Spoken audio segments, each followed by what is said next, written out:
Mga kababayan, magandang araw po ng Sabado, August 29 na po, 2026. Patuloy pa rin po ang pagpapaulan ng habagat o southwest monsoon sa may kanlurang bahagi ho ng ating bansa. Nakataas pa rin tayo ngayon sa yellow hanggang orange warning na dami ng mga pag-ulan. Bukod ho dyan, dalawang low pressure area na ang ating minomonitor at nagbabanta rin na ma-develop na bilang mga panibagong banta ng bagyo na posible ulit na magpalakas sa habagat. Lahat po ng mga yan ay ating alamin, pero huwag niyong kakalimutan na i-like, i-subscribe ang ating channel para mas marami ho makapanood. Ako po muli si Kuya Francis, ang araw-araw na kasama nyo sa lagay ng ating panahon. Ngayon ho, unahin muna natin yung dalawang low pressure area, no, dahil possible na maka-apekto ito sa habagat o southwest monsoon. Unahin na muna natin yung low pressure area dito po sa may bandang silangan po mga kaibigan ng northeast of Itbayat, Batanes, na mayroon po itong lokasyon na 560 kilometers. Ngayon po, no, nasa katamtaman hanggang sa high chance ito para ma-develop po bilang tropical depression sa susunod po na 24 oras. At kapag ka naging bagyo naman po ito, tatawagin po itong bagyong Pilandok sa loob ng ating bansa. At bukod dito, may panibagong low pressure area naman tayo na minomonitor dito, malapit na po sa boundary ng ating Philippine Area of Responsibility, nakatamtaman hanggang sa mataas din ng tsansa na ma-develop po bilang tropical depression o mahinang bagyo na meron pong lokasyon na 1,460 kilometers east of Central Luzon. Kapag ka naging bagyo naman ito at pumasok na sa loob ng ating PAR, tatawagin naman po itong bagyong Queenie sa loob ng ating bansa. Magiging pang-anim na bagyo naman ito ngayong month po ng Agosto. Ngayon po, tutukan naman natin at mag-focus na tayo dito po sa habagat o southwest monsoon na patuloy pa rin po nagpapaulan. Actually, hindi pa rin talaga makahina-hina ang habagat o southwest monsoon kasi meron na naman tayong dalawang low pressure area. At yung lakas po na meron ngayon sa habagat dahil pa rin yan doon sa Typhoon Southel noong mga nakarang mga araw. Naipon lamang yung lakas niya, no? At may iba't ibang dahilan kung bakit yan bigla na lang bumugso at lumakas. I-explain ko po sa inyo lahat mga kababayan. Pero alamin muna natin yung ating forecast weather condition na inilabas ho ng Pag-asa. Sa area po ng Pangasinan mga kababayan ko, kasama po ang La Union, Benguet, ang Bataan, kasama ang Zambales, Tarlac at Occidental Mindoro ay makakaranas po ng monsoon rains dahil pa rin sa habagat o southwest monsoon. Yan ho yung mga bugso-bugsong pag-ulan na maya't maya, minsan mahina at bigla na lamang pong lalakas. Kaya yung mga lugar na binanggit ko, mag-ingat sa banta ng mga pagbabaha at landslide sa mga landslide prone area. Sa area naman po ng Metro Manila, sa may Ilocos Norte, sa may Ilocos Sur, kasama po ang Abra, Nueva Ecija, Pampanga, Bataan, kasama po ang Bulacan, Rizal, Cavite, Laguna, Batangas at Oriental Mindoro ay makakaranas naman ng occasional rains, no? O yung mga pag-uulan na minsan ay inaabot po hanggang maghapon dahil pa rin sa habagat o southwest monsoon.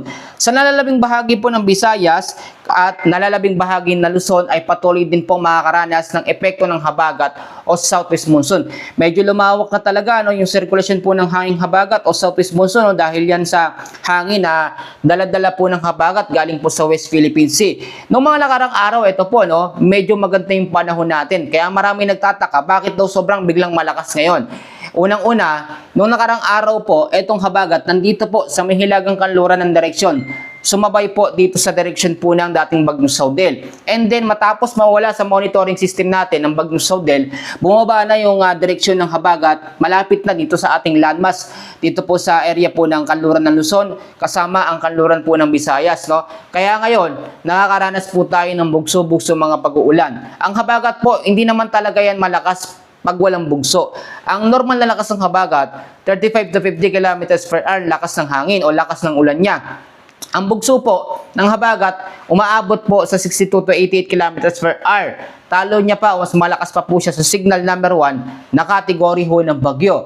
Dahil nga po, napapalibutan pa rin ng malawak at makapal na ulap, ito nga pong kanluran ng Luzon at Visayas, nakataas pa rin tayo ngayon sa orange hanggang yellow warning. Pero kahapon, naka-red warning tayo sa Zambales, Bataan at ilang bahagi ho ng Bulacan.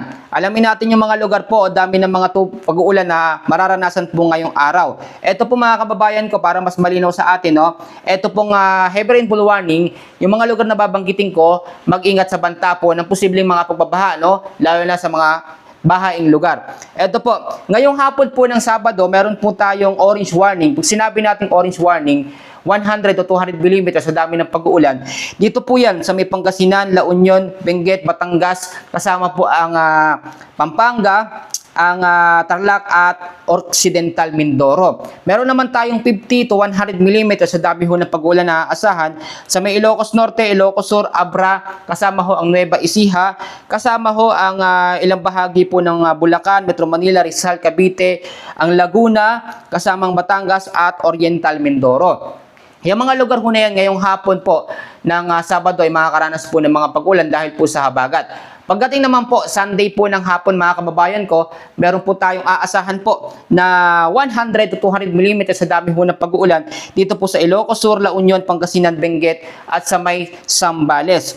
Kasama naman po sa mga karanas ng yellow warning 50 to 100 mm sa dami ng pag-uulan ang area po ng Ilocos Norte, Abra, Apayao, Kalinga, Ifugao, Mountain Province, kasama ang Nueva Vizcaya, Tarlac, Nueva Ecija, Pangasinan, kasama ho ang Bulacan, Metro Manila, Rizal, Cavite, kasama po ang Laguna, Batangas, Occidental Mindoro at Oriental Mindoro. Naku po, napakadaming mga lugar po makakaranas ng mga heavy rainfall warning dahil po sa habagat o southwest monsoon. Karaniwang itinatanong po sa akin kung kailan ba talaga totally mawawala po ang habagat o southwest monsoon. Tandaan po ninyo, hanggat merong mga bagyo na nakapalibot po sa loob o sa labas ng ating PARO, Philippine Area of Responsibility, hindi po talaga hihina o mawawala ang habagat o southwest monsoon.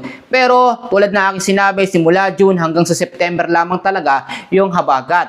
At pagdating po na October hanggang February, ipapasok naman ang amihan o yung northeast monsoon. Kaya pagdating ng September, unti-unti nang mahihina, no? Mawawala po yung epekto ng habagat. At kahit magkaroon ng bagyo, hindi na po ganoon ka-enhance ang habagat o southwest monsoon.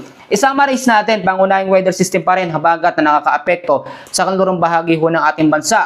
Pangalawa, dalawang low pressure area ang ating minomonitor at kapag ka naging bagyo, tatawagin pilandok at yung isa naman ay possible na maging Queenie. Pangatlo, mga localized thunderstorm dito sa misilangang bahagi ng Mindanao ang inaasahan naman pong magpapaulan. So mga kababayan ko, ngayong araw po ng Sabado, mag-ingat tayo, lagi magdala ng payong jacket kapote, panlaban ho sa mga biglang bugso ng mga pag-uulan.